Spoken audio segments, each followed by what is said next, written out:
Today's date is Friday, the 11th of July, 2025 in the Western calendar. This corresponds to the year 6265 in the Kemetic calendar. My name is Kiti Awado, aka the Conscious Rasta.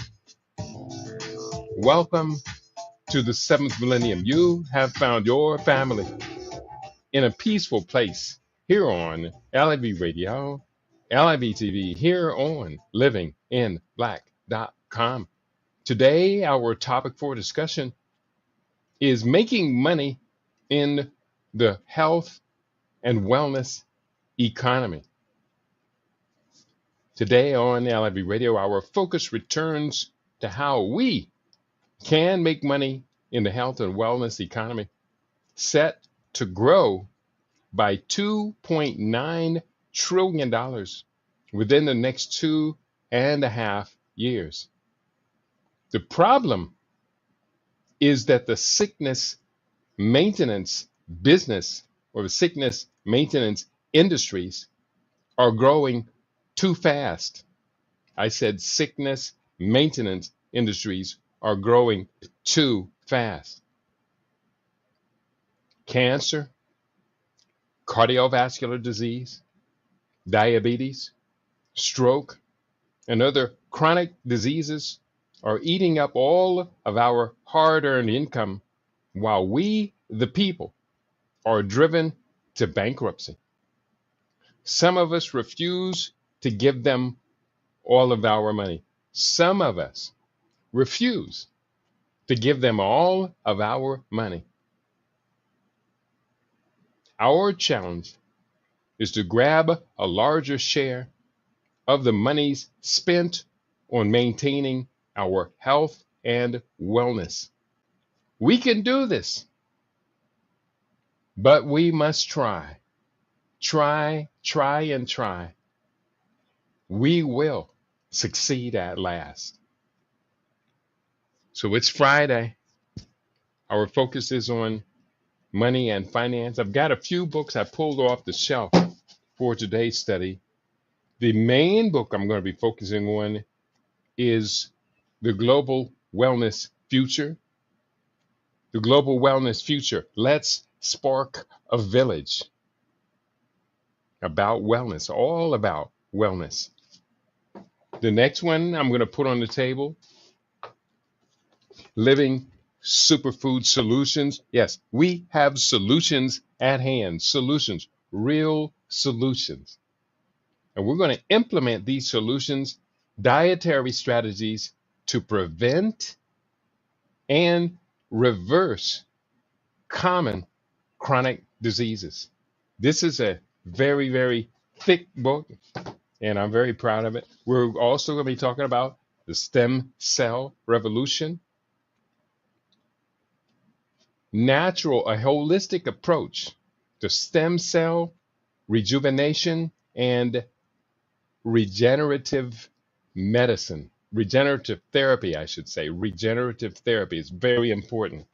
We're also going to kind of begin our discussion from the point that so many people are getting sick, and the mainstream healthcare industries have a word called iatrogenic. Iatrogenic means gift by medicine, and is unfortunately the gift in this case is early sickness or early death. Iatrogenic. We're going to talk about what is iatrogenesis. How can you and I avoid it? And then I hope to be able to wrap it up today with this book, Transforming Soul Food for the Body, Mind, and Spirit. Suicide is a raging epidemic within the United States, and a standard African American diet, so-called soul food, is the epitome of deadly cuisine. So to the best of our abilities, we're going to go through these various books. The reason for this conversation today is that we had a death in the family. In the LIB radio family, we had a death very recently, in fact, just a few days ago. And I did announce our sister's death here on LIB Radio. Assumpta Oturu, a champion of Pan African voices here in, well, we aired her program weekly. We aired it here on LIB Radio. You heard the name Asuntu Oturu many times here on LIB Radio. She was from Southern California. She began broadcasting on Pacifica Network in 1986. She was one of the, what's the word, the phenomenal voices, one of the premier voices for Pan-African knowledge, awareness, and information in Southern California and across the country. Osuntu Oturu died of chronic atherosclerotic disease, clogged arteries. In honor and praise of you, my beloved sister Assumpta, in honor and praise of you, we do this program today. We aim to prevent others from making the mistakes that allow them to die at such a young age. She was only 71 years old. That is a young age. We preserve life. So I livicate, Rasta say, I livicate this program to your memory, to your dedication, and to everything that you did with your energies to bring us ever so closer to recognizing that on this planet, we are Africans. And I thank you, Sister Assunta Oturu, born in Uganda. I thank you so much for all you did that we here at LIB Radio were able to emulate, to model ourselves on, and to continue and to preserve your blazing legacy. We continue, and I noticed that the Rumble site is kind of foggy today. I'm going to do the best I can with what we have, and we're going to do the best we can to do the best that we can do. So, cardiovascular disease is totally preventable. Had I known that Sister Assumpta Oturu was suffering as such, and there were hints of it. Her program, I had noticed, had been airing a lot of replays. And the last couple of weeks, I don't think she was in the studio live. She died at home alone. In fact, I have some information here up on the desk. Assumpta Oturu died in LA at a residence. Los Angeles County is reporting the death of a 71-year-old black female that occurred at her residence. The coroner's office has identified the woman as Assumpta Oturu. Manner of death, natural. Death, cause of death, acute cardiac dysfunction. Cause of death, B, atherosclerotic cardiovascular disease. RIP Assumpta Oturu died on July the 2nd, 2025. Formal pronouncement of her death was made on Wednesday. So that was the day our beloved sister arose into the realm of the great ancestors. Going forward, cardiovascular disease. Had I been in contact with her, I would have immediately suggested a regimen, the regimen would have been first and foremost essential fatty acids to rebalance the dyslipidemia that she was suffering from, the fat cells being out of control, and not just the fat cells, but it is the fat cells because the LDL cholesterol, which in her case would have been too high compared to HDL, the good cholesterol. The LDL was allowing fat cells to be deposited in her arteries, and it became plaque sticking to the endothelial cells lining her arteries. And she eventually had a heart attack. Her heart just could not push the blood through those narrowed arteries. I would have then encouraged her to eat vegan, stop eating animal flesh, which contains saturated fats, raises the not only the cholesterol but your triglyceride levels.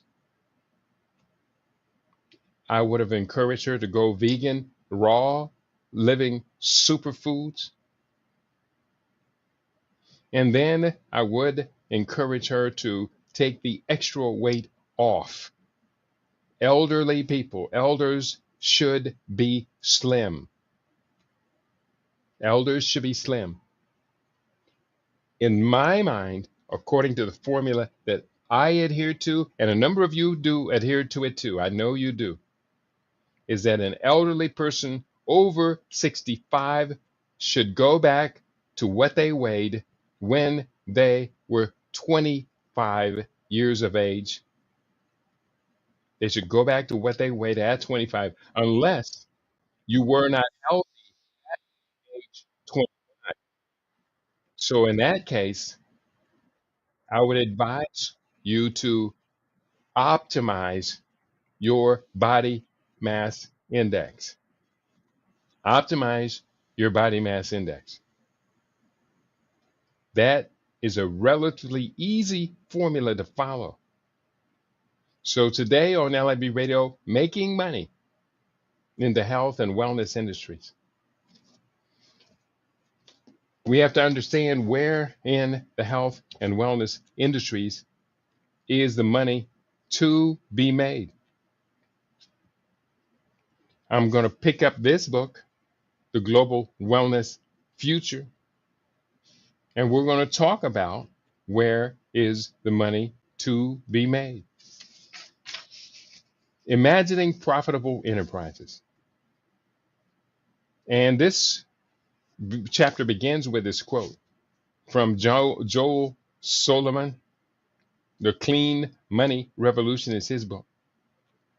We need to start to talk about money in ways that dethrone it and make it subject to human ethics and standards of love and decency. That's a very important statement right now when you look at what has happening politically and economically across this planet. People are giving up love and decency in order to just pursue money. We all need money to live. However, our need to live must be balanced by love and decency. Joel Solomon, very powerful. Earlier in our work, we identified 11 key areas that constitute the global health and wellness sector. I repeat that list herein so we can focus on these key investments. Our primary measure for examination is combined annual growth rates, CAGR. With this measurement, we can determine the fastest growing sectors wherein we can thus consider our anticipated returns on investments. If we choose that area to be accessible for our investing partnerships. Again, the investing partnerships are driven by love and decency. These are the 11 prime health and wellness sectors attracting our investment attention and their current annual revenue estimates. I refer to two websites, Statista and Global Wellness Institute, to gain a range of all assessments.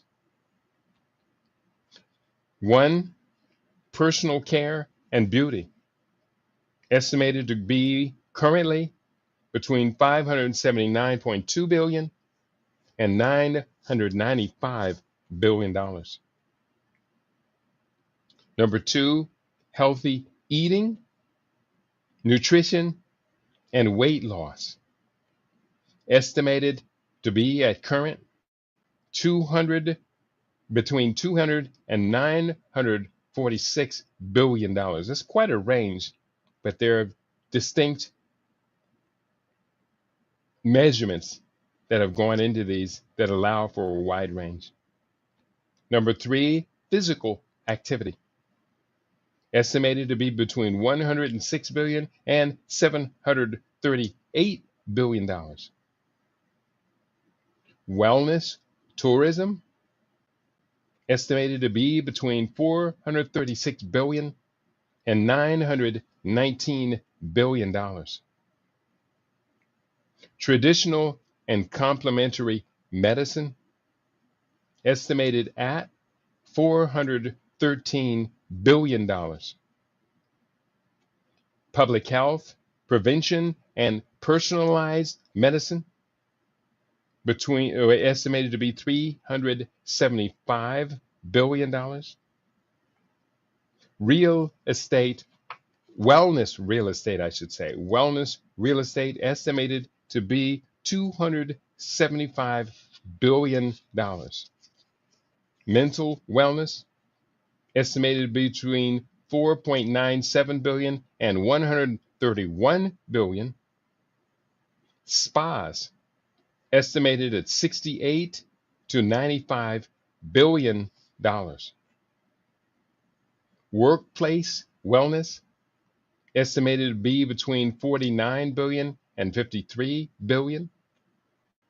And thermal mineral springs, estimated to be somewhere between $39 billion and $64 billion. So those are the rough numbers. I then break each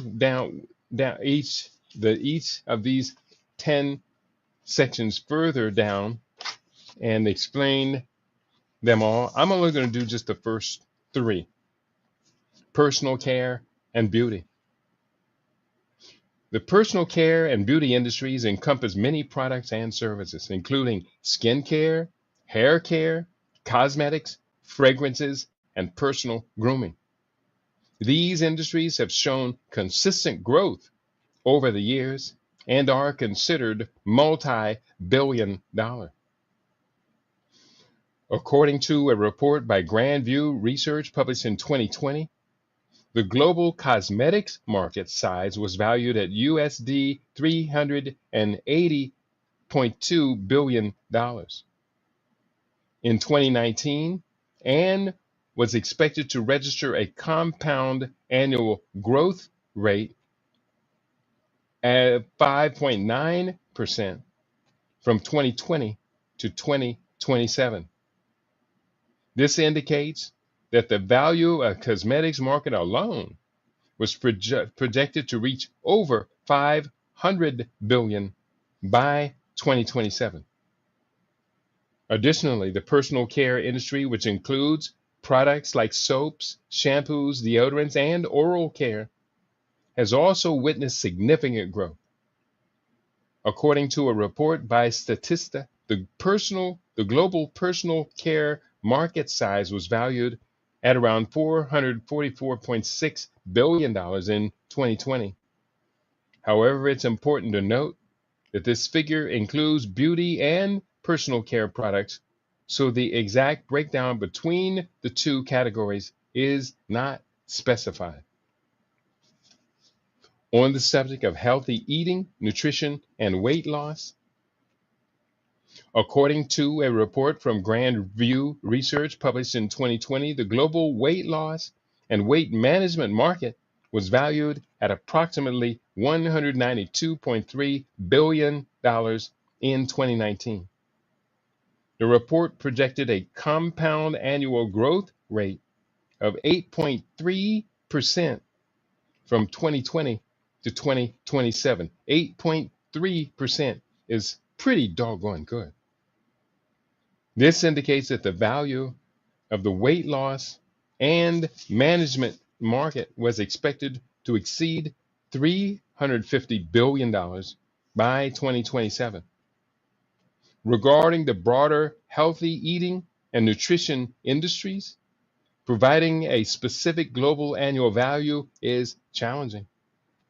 These vast industries encompass various sectors, including food and beverage, dietary supplements, and nutrition consulting services. However, according to a report by Zion Market Research published in 2019, the global dietary supplements market was valued at approximately $132.8 billion in 2016. It was projected to reach $220.3 billion by 2022. This is the supplement sector, with a combined annual growth rate of 7.8% during the forecast period. Physical activity, the third of the three that I'm going to mention. The physical activity industry encompasses various sectors related to fitness, sport, exercise equipment, and related services. These industries have experienced significant growth due to increased awareness of the importance of physical exercise and healthy exercise lifestyles. According to a report by Statista, the global fitness and health club industry generated approximately $96.7 billion in revenue in 2019. $96.7 billion in revenue in 2019. The report projected that the industry's revenue would continue to grow, reaching an estimated $106 billion in 2020. However, it is important to note that the COVID-19 epidemic significantly impacted the fitness industry, with gym closures and restrictions affecting revenues and operations. Additionally, the global sport market, including professional sports leagues, events, and merchandise, has also contributed to the overall value of the physical activity industries. In 2019, the global sports market was estimated to be worth around $471 billion, according to PwC's Sports Outlook report. And it goes on to talk about wellness, tourism, traditional complementary medicine, public health, prevention, personalized medicine, etc., etc. But I choose to invest in this sector and to build wealth in the sector of healthy eating, nutrition, and weight loss. Let me ask you, our listening audience, please do talk to me today. Where in all of this do you see the future delivering you? Where in the global health and wellness growth do you see your future? Will your future be as a consumer of global health and wellness? Ain't no shame in that game. Will your future see you as a producer and consumer, or an investor, a participant? Where are you in all of that? It's a good question, I hope. We're going to keep going forward. We got a lot on the table for today. I see you in the house, my beloved sister Rhonda Uja. All she sends her greetings. Uja to you, beloved. Unk Uja Senev. Hmm. We are moving forward. And again, this dialogue was inspired by the passing of our ancestor, Assunta Oturu, who died this past week, less than a week ago, on the 2nd, actually just about a week ago, on the 2nd of July, of cardiovascular disease, chronic cardiovascular disease. We do not want anyone else to die of chronic cardiovascular disease, not prematurely, not at age 71. If you choose to die at 98, 99, 100, nowadays getting 100 should be a decent goal. So, Assunta Oturu, your mission is yet to be completed. Others of us who listened to you for so long and were undeniably inspired. I'm not the only one. I got a call from Brother Jamal yesterday, and he said, "Did you hear what happened to Asuntu?" I said, "Yeah, that's very sad, isn't it?" And so he didn't inform me today that she died of cardiovascular disease. She didn't have to die so young. Let's all vow, let's all make a vow, a solemn, sacred vow. I make a solemn and sacred vow to live long. Solemn, how do I spell that? Solemn and sacred vow to live long, love strong, and to prosper for an extended lifespan.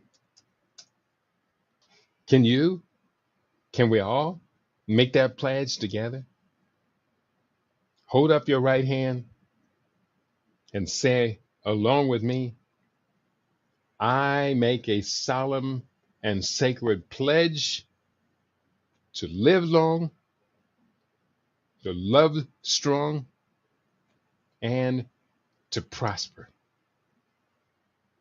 So help me, God, Ra, Jesus, anyone else, Allah, Jehovah. So help me to our ancestors. We are talking today about the global wellness future. One of the things about your and my health for this global wellness future will be stem cells. I have this book right here in my hand, and it talks about the stem cell revolution. Where is the stem cell revolution therapy expected to be helpful? I have two quotes to begin this chapter. The first quote, the first quote is from Barth Green, Department of Neurological Surgery at the University of Miami's Miller School of Medicine. He wrote, and I quote, brief quote, This field, stem cell research, isn't growing, it's exploding. The stem cell revolution, it's exploding. It is exploding. Please believe me. Please believe us. I quote, me, if the body is indeed a temple, then the high priest of this temple is the stem cell.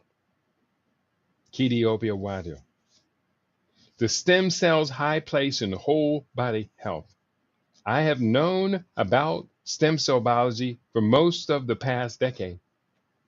More recently, I've come to comprehend just how advanced this field of regenerative medicine is.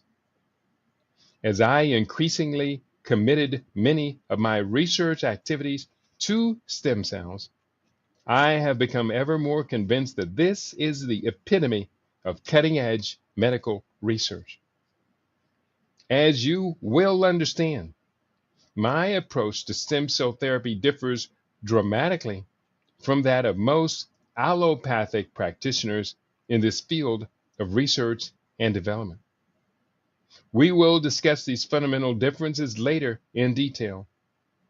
I do agree with the allopathic position on regenerative medicine, which is that the future should include stem cell solutions for various chronic and acute diseases. Diseases for which stem cell therapy is proposed include the following. It's a long list, y'all. It's 40 items on this list. 1. Acute respiratory distress syndrome. These are in alphabetical order. 2. Alzheimer's disease. 3. Amyotrophic lateral sclerosis, ALS. 4. Arthritis. 5. Autoimmune diseases. 6. Azoospermia. 7. Blood disorders. 8. Cancers. 9. Cardiovascular disease. 10. Chronic ischemic cardiomyopathy. 11. Chronic lung disorders. 12. Congenital disorders. 13. Diabetes. 14. Emphysema. 15. Endometriosis. 16. Eye diseases. 17. Heart failure. 18. Hematological disorders. 19. Huntington's disease. 20. Ischemic heart disease. 21. Liver diseases. 22. Male infertility. 23. Motor neuron disease. 24. Multiple myeloma. 25. Multiple sclerosis. 26. Musculoskeletal diseases. 27. Neuroblastoma. 28. Neurodegenerative diseases. 29. Organ regeneration. 30. Parkinson's disease. 31. Polycystic ovary syndrome. 32. Premature ovarian insufficiency. 33. Rebuilding cartilage, avoiding joint replacement surgery. 34. Reversing signs of aging. 35. Sickle cell disease. 36. Spinal cord injury. 37. Torn ACL, that's anterior cruciate ligament. 38. Traumatic brain injury. 39. Vitiligo. And 40. Wound healing. And there should be one more on here that I just added. Number 41, I'm putting on the list, amyloidosis. Amyloidosis. It is essential to note that while this research shows promise, stem cell therapy is still a newly emerging field, and decades more research is needed to fully understand its safety and efficacy. Additionally, the specific stem cell type, source, and therapeutic method used all impact treatment outcomes. Please consult healthcare professionals for the best strategies tailored to these particular medical conditions. And then I go deeper into it. This is just a couple of these. Number 6, type in a number. And whichever number you type in, I'm going to read that one. So type in a number on your browser. Even if you're not talking to me, type in a number of 1 through 40. Number 6, azoospermia. Stem cell therapy has been explored to treat azoospermia, a condition characterized by the absence of sperm in the ejaculate. Over the last 50 years, sperm counts in Western societies have significantly declined, dropping by nearly 60% since the mid 1970s. Factors like chemical exposure, lifestyle changes, and stress are implicated. This trend extends globally, and evidence demonstrates that it is accelerating. Azoospermia. Brothers, if there's ever been any reason for you not to remain passive, not to remain silent, not to do nothing, or to continue to do nothing, then your nothing has got to include sperm cells in your ejaculate. It's a an issue for which I could be sitting here making a bunch of jokes, but it really isn't funny. When we look at the infertility spreading across society, you can't blame it on the women now. You can't just automatically default and say it's her fault, because chances are you both are contributing to it. That's number 6. I'm going to pick another one. This one is number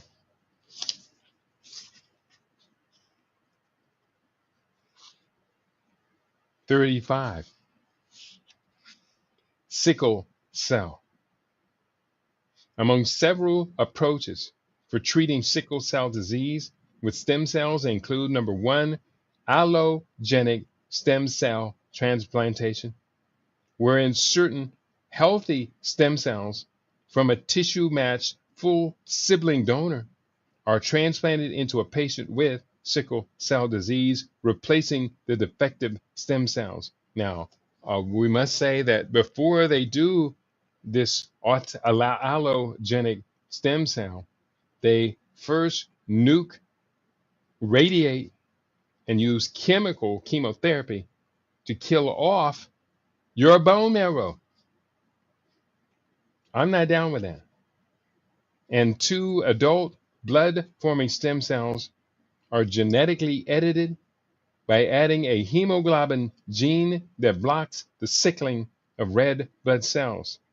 This approach is a clinical trial with the potential to provide a more effective and safe treatment for sickle cell disease, and the cost of sickle cell treatment with stem cells is $2.2 million to $3.1 million for the service. That's a lot of money. It's a whole lot of money. Most people will not be able to afford it, and their insurance companies refuse to pay for experimental research like that. So, how are you and I going to take advantage of it unless we use a holistic, natural approach? The stem cell rejuvenation and regenerative therapy, to stem cell activation, rejuvenation, proliferation, which is all about regenerative therapy. Now, did anybody type a number in? I don't see any numbers typed in. To my listening audience, everybody's treating me like the stepson who only comes through to borrow money today. I do see a number on the screen, number 4. I'm going to read number 4 as if you had typed it in. Number 4, arthritis. Arthritis is a chronic condition characterized by joint inflammation and degeneration, causing pain, stiffness, and limited mobility. Stem cell therapy holds promise as a regenerative treatment, potentially repairing or replacing damaged cartilage and promoting tissue healing, offering hope for improved symptoms and quality of life for arthritis patients. And that's pretty good if you ask me. Now we have to ask this question: how does stem cell work? And there's a lot of information in this book about what is the actual mechanism by which stem cell works. And in the front of the book, I have a very extensive glossary. A lot of terms in here are in the book because this is a lot of science. So we introduce this. How does stem cell therapy work? Let's go to the chapter, which it's a chapter is entitled, When is Stem Cell Rejuvenation Therapy Helpful? I did kind of cover that. Stem cells, high place in whole body health, page 37. I think that's a good place to read. And let's take it on from right there. Ooh. I think, oh yeah. Right now, I just said ooh when I saw this chapter. Core knowledge that defines nutritional biochemistry. I'm not going to read it. It's wonderful information, absolutely wonderful, but is not answering the question, how is stem cell rejuvenation therapy helpful?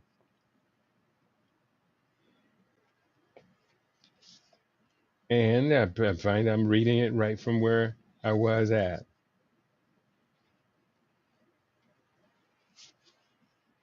I am the master of my fate. I am the captain of my soul.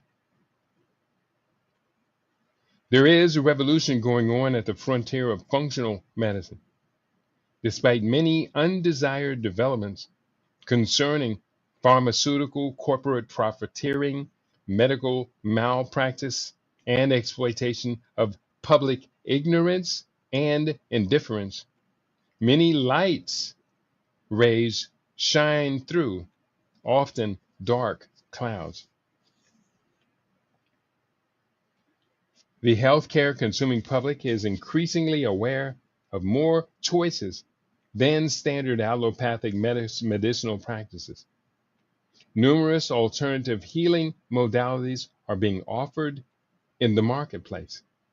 Some of the most popular include herbal medicine, clinical nutrition, acupuncture, thermal therapies, innumerable strategies for mind-body healing modalities, and increasingly regenerative medicine.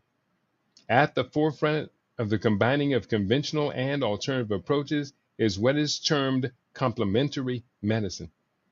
As this book reports, we can integrate various inputs into our lives to optimize the desired outcomes for our vitality, well-being, and healthy longevity. So there is a thing called the epigenetic environment.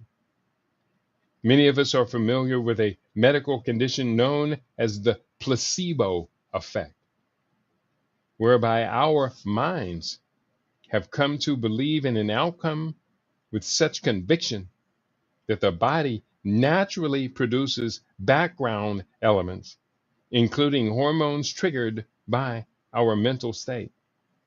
And these elements are sufficient to deliver the very outcome that we have come to believe in. This placebo effect is frequently reported during double-blind studies of some new medication therapy whereby two groups are included in the study, while unbeknownst to both groups, one is given the medicine under study, while the second is given a substance for which zero effect is expected. Despite the administration of the ineffective drug, Some people in that group get results that are compatible with an effective medicine. The following is how Merriam-Webster defines placebo effect. Noun, improvement in the condition of a patient that occurs in response to treatment but cannot be considered due to the specific treatment used. Unquote. I have become convinced that this placebo effect is in the realm of epigenetic environment. Our thoughts and beliefs are directly connected to our glandular system. When we are motivated by biological elements, such as stress and intense focus, the environment of our blood is impacted by complementary hormones that mirror our beliefs and experiences.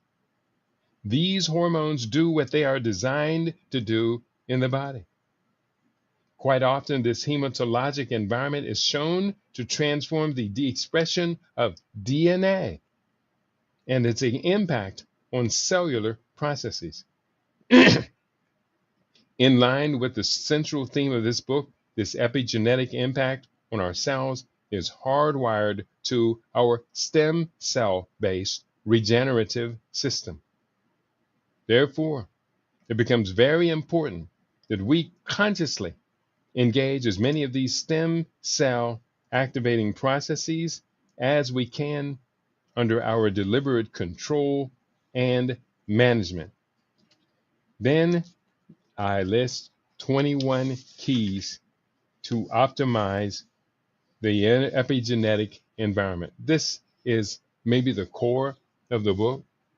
I see you in the house, Brother Ed L. Mack. He writes greetings, and he says, read number 6. All right, I'm going to back up and try to remember where I was.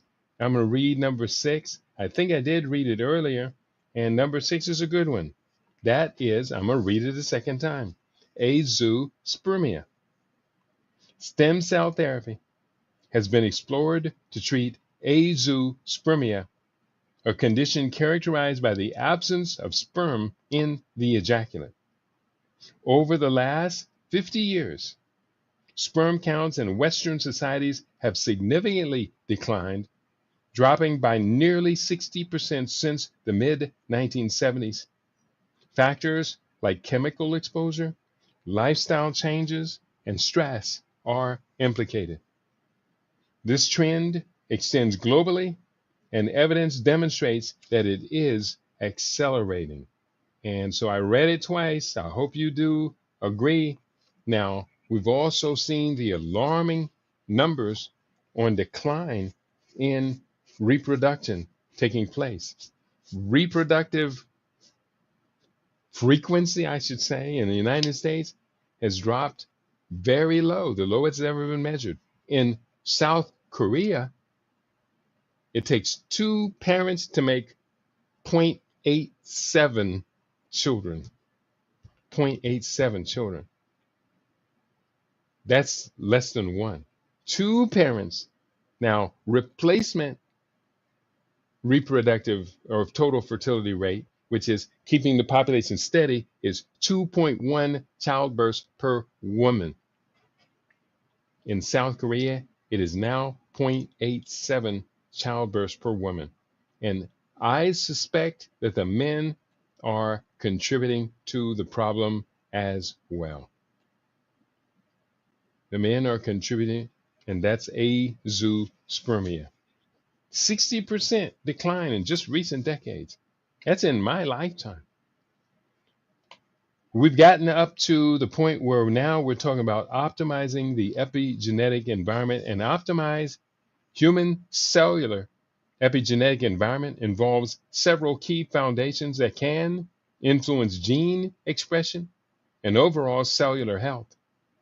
Here are, listed in alphabetical order, important wellness lifestyle factors that we seek to master toward our goal of natural, holistic health and longevity. These factors, and there are a lot of them, there are a total of 21 here listed, These are the things that I personally live by or live to master. They include number one, adequate sleep. Quality sleep is essential for maintaining proper epigenetic regulation and overall health. Did I get adequate sleep last night? I think I did. I went to bed at midnight and I woke up today at 6 a.m. Now, on a raw diet, 6 hours of sleep is all that's really needed. 7 hours, I'll grab that bonus. I usually do sleep an hour in the afternoons right after I do my first 2 sets of push ups. I did 3 sets yesterday. I did 200 once, 200 twice, and then 100 the third time. Number two, avoidance of harmful substances. Reducing or eliminating tobacco, alcohol, highly processed foods and ingredients, and recreational drugs can prevent harmful epigenetic modifications and help preserve epigenetic integrity. And let's also avoid pesticides. Avoid pesticides in your food. Avoid pesticides in your home. We need to avoid these things to maintain optimal health. Number three, a balanced diet, which I don't necessarily like the word balance. I would say optimize in my case. Consuming a diet rich in nutrients, antioxidants, and anti-inflammatory foods can positively influence epigenetic markers.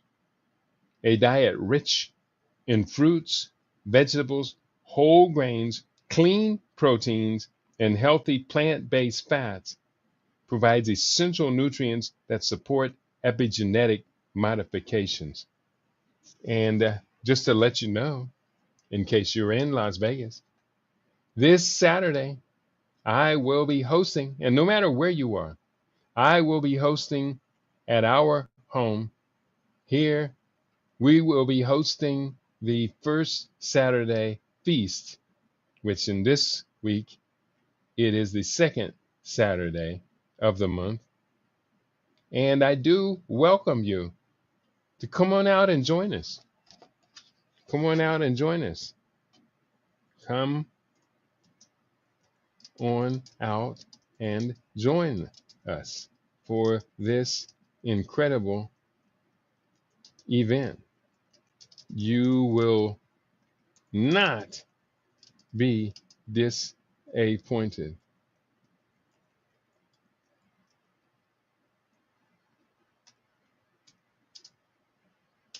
You will not be disappointed.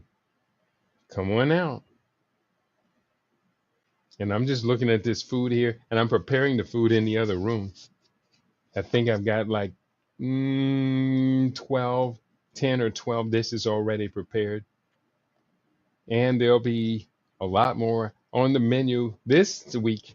I have a total of 34 menu items. Real quickly, let me just go through them.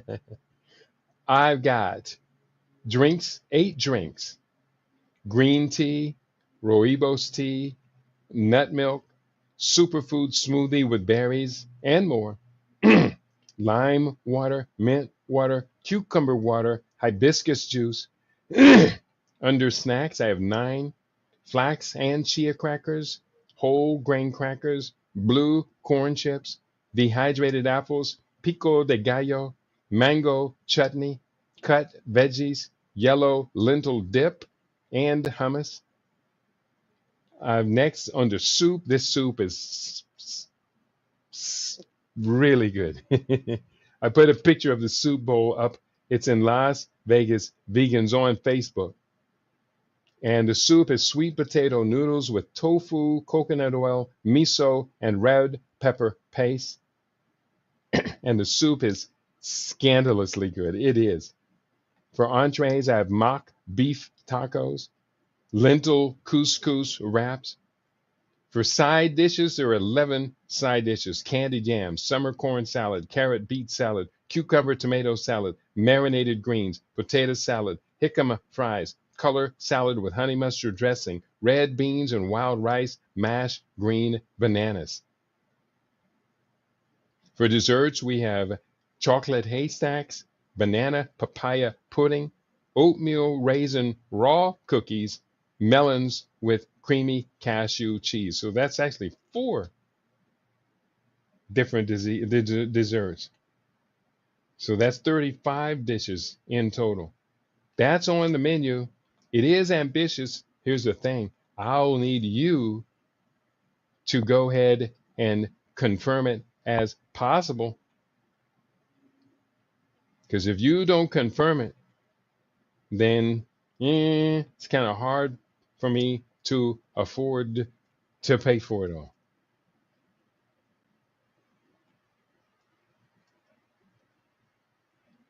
What do you think? I think we can do this. And I do encourage all of you to do this with us. July 12th, you will need to confirm, you need to RSVP as soon as possible. And let's get this party started. Let me do this. I'm going to put this up at the top of the menu. And let's see how many people will be coming out to dine with us this week. This is the first time I ever posted up the whole menu. And we're going to do the best we can to do the best that we can. And 1 second here, I've got to do this.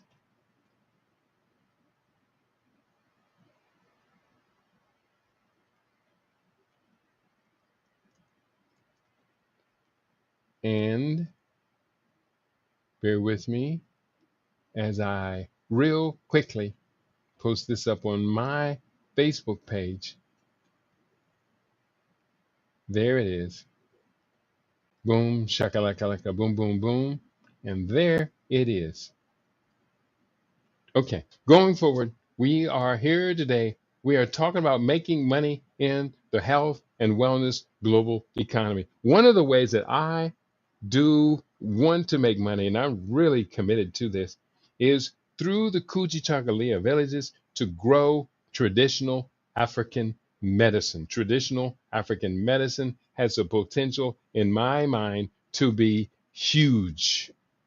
Huge, huge, huge. Traditional African medicine. Let me find this in the book. TAM.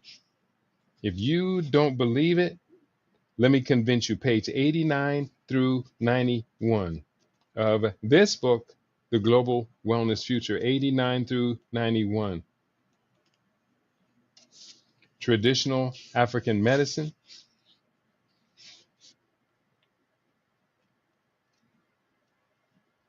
Okay, I began on page 88.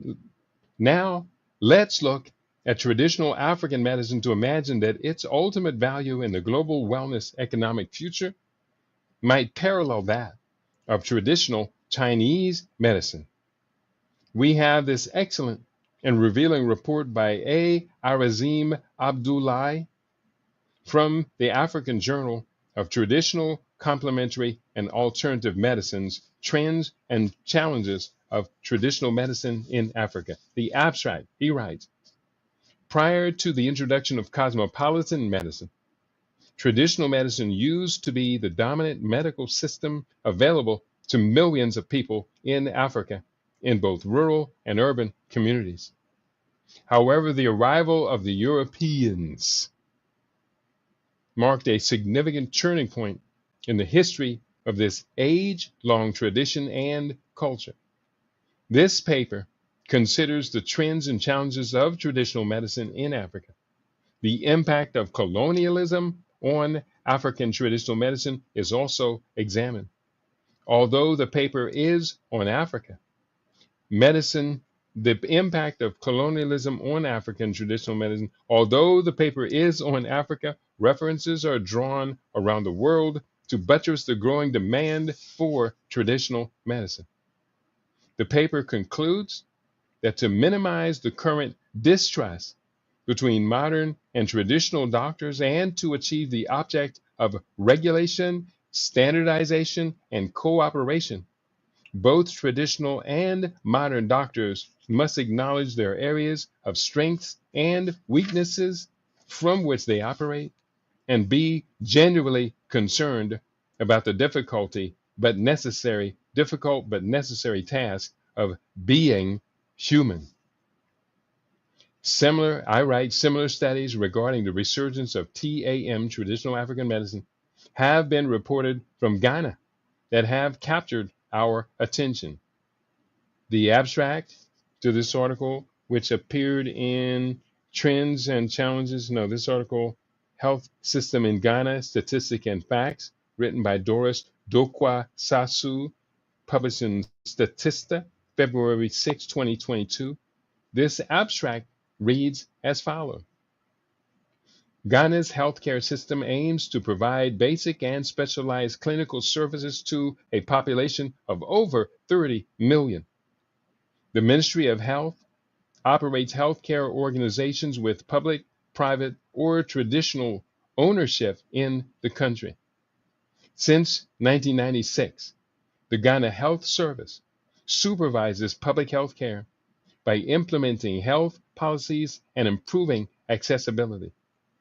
Introduced in 2003, the National Health Insurance Scheme, NHIS, eases the financial burdens that otherwise restrict residents' access to quality health care. It is largely funded by the National Health Insurance Levy, the Social Security and National Insurance Trust, and premiums paid by members from the informal sector. By 2019, around 12 million people had actively subscribed to the National Health Insurance Scheme. Overall, nearly 70% of Ghana's population had health insurance coverage as of 2021. That's pretty doggone good. I write, traditional African medicine encompasses diverse healing disciplines involving indigenous African herbs and spirituality. Often it includes diviners, midwives, and herbalists. The notoriously contradictory Wikipedia, which is generally dismissive of alternatives to Western medicine, stated that African medicine practitioners claim, largely outside of Western validation, to be able to reverse a variety of diverse conditions, including cancer, high blood pressure, psychiatric disorders, asthma, cholera, epilepsy, eczema, fever, anxiety, depression, most venereal diseases, urinary tract infections, benign prostate hyperplasia, gout, healing of wounds and burns, and Ebola. Within traditional African medicine, diagnosis is often reached through spiritual means before treatment is prescribed, usually consisting of herbal remedies considered to have healing abilities, symbolic and spiritual significance. Traditional African medicine believes that illness is not the result of chance occurrences, but epigenetic factors, including spiritual or social imbalance. Such a system differs greatly from Western scientific medicine, which strives to be based on technology and analytical logic. In the 21st century, many pharmaceuticals and medical procedures remain inaccessible to many African people due to their relatively high costs and the fact that health facilities are mostly confined to urban centers. Traditional medicine was the dominant medical system for millions of people in Africa before the arrival of the Europeans. And I hope you read my book, Standard Omission, The African Medicinal or Scientific Roots of Greco-Roman Medicine. I hope you read my book because my book shows you just how deep African medicine was before the Greeks built upon it. I'm not saying the Greeks stole it. The Greeks took advantage of what was already there and they built upon it. Hippocrates was a pretty good advocate for traditional African medicine. Yes, he was. For traditional African medicinal knowledge, yes, he was. Herbal remedies in Africa are generally not adequately researched, but are backed by centuries of practical effectiveness. One might say 5,000 years of practical effectiveness. Unfortunately, detailed documentation of the largely oral traditional knowledge is lacking. It is often unknown whether serious adverse effects might result from the misuse or misidentification of medicinal herbs. And it goes on and on. I have, oh boy, there's a lot. And I do mention the top 10 traditional African herbs.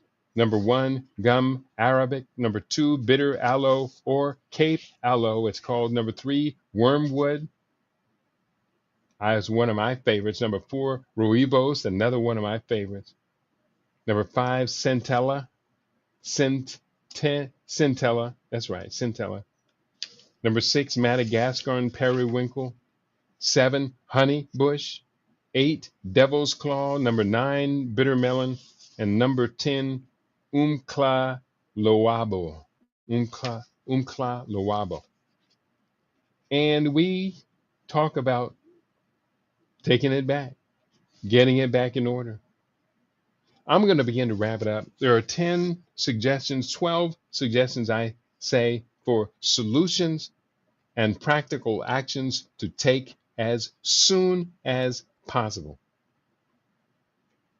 Number 1, get in early, get in deep. Number 2, build our research and database. 3, find the needed collaborative partners. 4, write a comprehensive business plan. For whatever we choose to do, we got to write a comprehensive business plan. Number 5, engage in a feasibility study. Number 6, secure real estate for engaging these enterprises.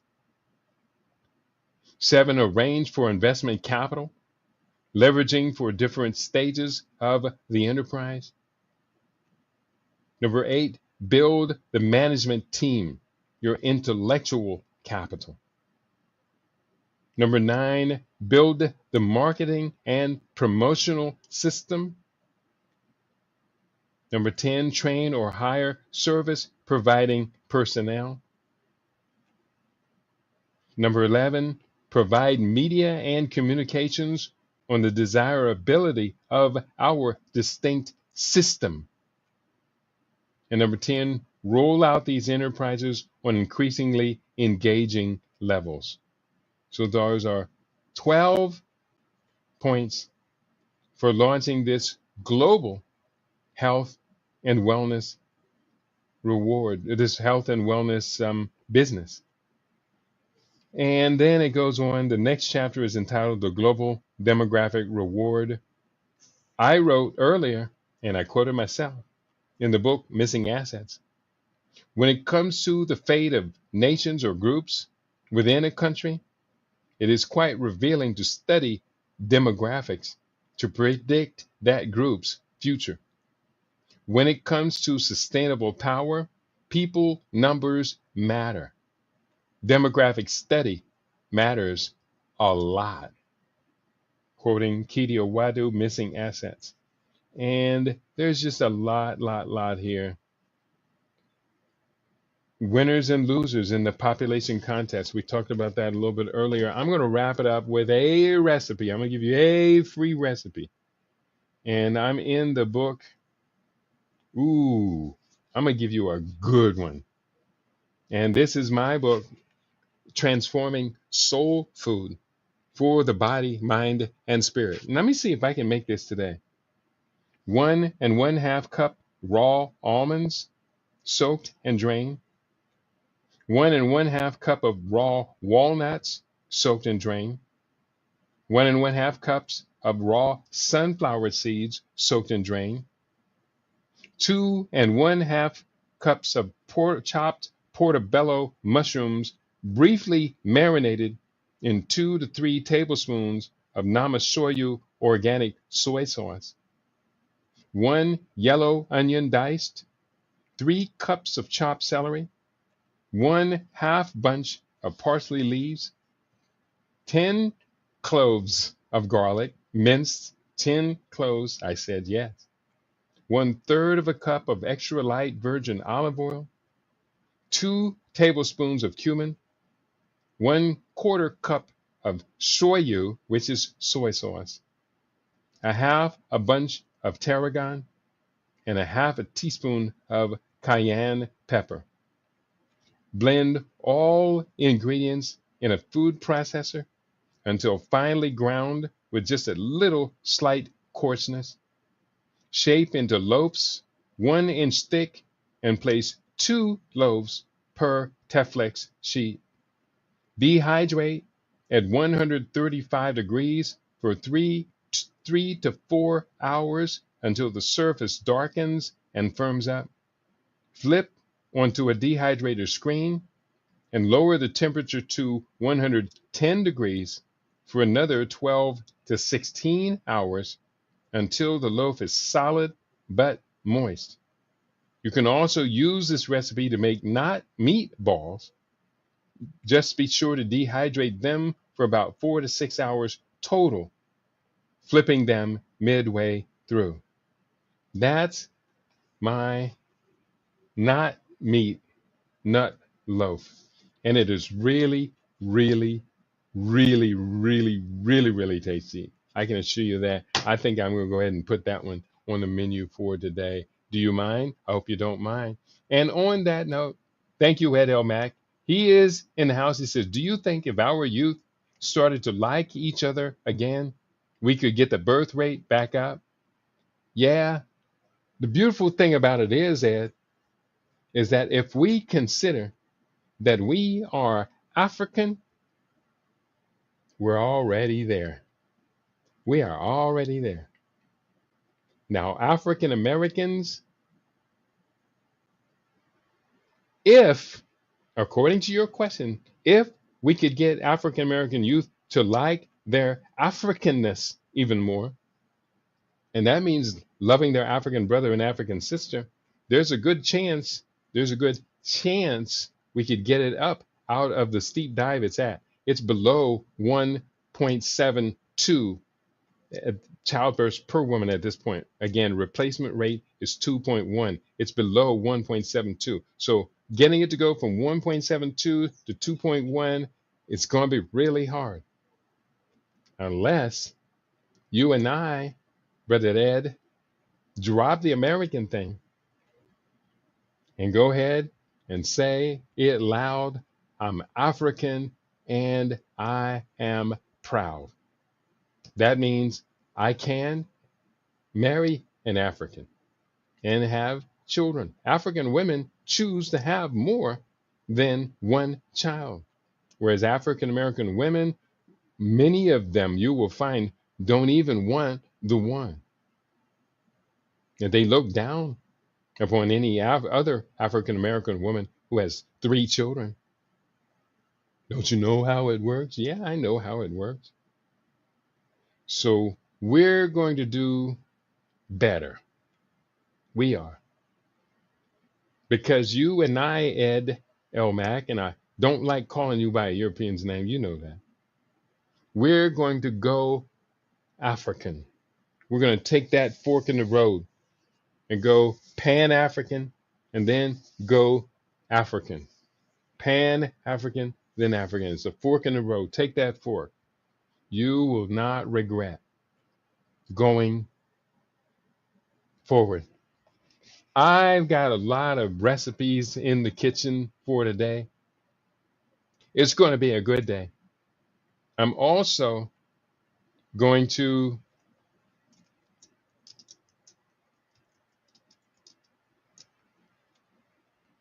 go African and win. I wrote to Ed L. Mac. Go African and win and win and win and win and win and win the future. It's the future. That's why Trump is so obsessed with Africa right now. Yes, they do want access to the resources, but who is sitting on those resources? African children. And Trump wants them out of the way. Bill Gates wants them off of the planet. Elon Musk, he wants to put them in work camps. What do you and I want, Brother Ed? What do we want? Pan-Africanism or perish? I would suggest, and I didn't pull this book off the shelf, but I would suggest, Brother Ed, you probably want to read the book, The African Future. That's a very recent book that I've just completed. And if you don't know it by now, then you're gonna know it soon. Do read The African Future to learn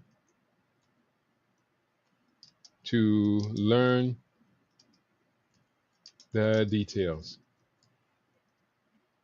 http kitty.biz/CRP 2012. And I do mean that. Do read the book.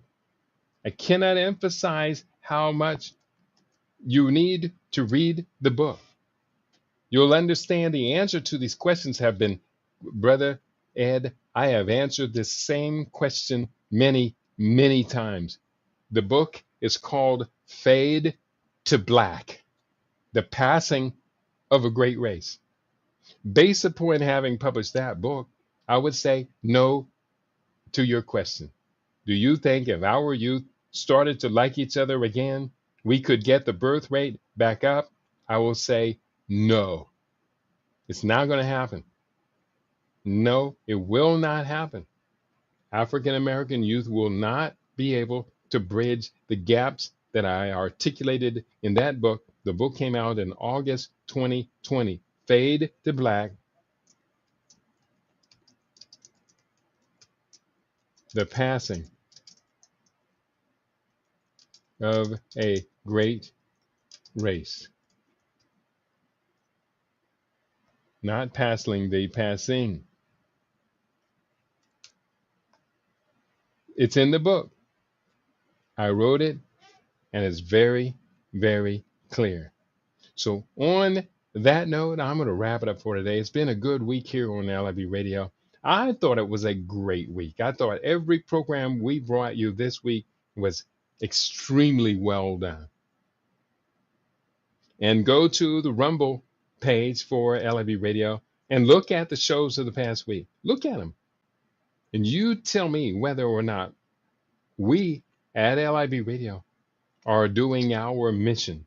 Now, I do have to say our mission is really in danger of cutting at almost any time right now. The mission could cut almost at any time right now because of lack of support. That's just the reality. So if it does cut, I probably won't even announce it in advance. I'm just going to just like sneak out of the room and everybody's going to ask me, Kitty, what happened? I say I lost my mojo. I couldn't get it back. I asked my listeners who have been catching my mojo can you share a little bit of it back? Queen Kashiba, she said the same thing. but it didn't just, my mojo did not come back. So, on that note, thank you all for tuning in today. You've been tuned into your favorite. I hope we are your favorite. LIB Radio, LIB TV, and livinginblack.com. Again, to Assumpta Oturu, we dedicate this program as we dedicate to your enduring memory. May your heart be judged as light as a feather on the scales of Ma'at. May your journey through the underworld into the realm of the great ancestors be sweet and swift, beloved sister. You gave us the best that you had to give, for which we are eternally grateful. Assumpta Oturu, rise in perpetuity, oh beloved sister from Uganda. Ashe, Ashe, Ashe yo.